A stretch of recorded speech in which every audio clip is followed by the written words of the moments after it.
Hi there, Heather Ferber, Langlois Vital Nutrition Center in Brookfield, Wisconsin. And welcome to my last video on the 4 phases of the menstrual cycle. If you've missed those previous videos, please go back and look for those. And today we are going to talk about the late luteal phase.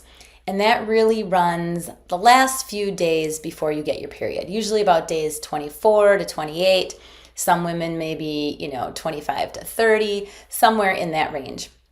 So what's happening during this phase now is that estrogen and progesterone are really starting to decline.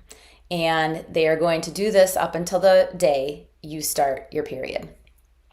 We also see during this phase an increase in cortisol levels. So you may find that you're becoming more hungry, you're becoming moodier, maybe you feel more stressed out.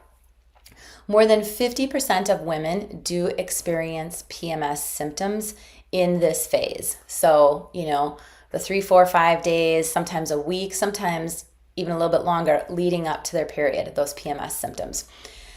This is a better time to shift your focus to finalizing projects, maybe not spending so much time with people being on, but working to finish projects, tie up loose ends, bring yourself a sense of organization and peace.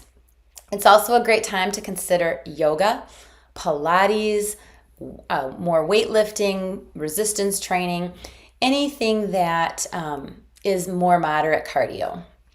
Okay, again, the long walks, the easy jogs, those are all great for the late luteal phase. So less estrogen and increased cortisol means there's going to be less serotonin going to your brain. So you may find that this impacts your mood and you feel a little bit more anxious or depressed prior to getting your period. What can you do to counteract that? Well, consider increasing your foods that contain tryptophan, turkey, tahini, sesame seeds, bananas, spirulina. Those are all great options. And hopefully those can help you improve your mood and maybe even sleep a little bit better. One of my favorite little treats is to take either a small date, a pitted date, or a slice of banana, put a little tahini on top of that, sprinkle it with sea salt and maybe a couple dark chocolate nibs, and that makes a great luteal phase 4 treat, late luteal treat. And then there are some supplements you can utilize to try to, hack that PMS a little bit.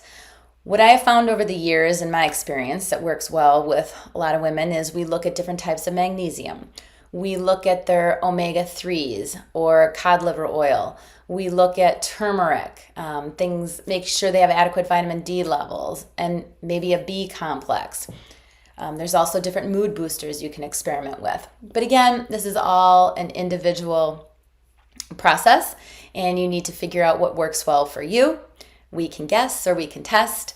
And we do see some great success once women are on an excellent supplement regimen to help manage those PMS symptoms.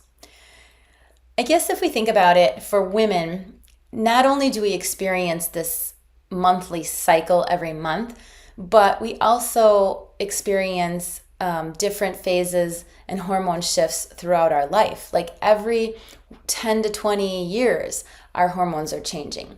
We go through puberty, we go through our fertility phase, we go through perimenopause, we go through menopause. So it's just really important to be in tune with our bodies and to make our best efforts to keep ourselves feeling the best no matter what hormone phase we are in life.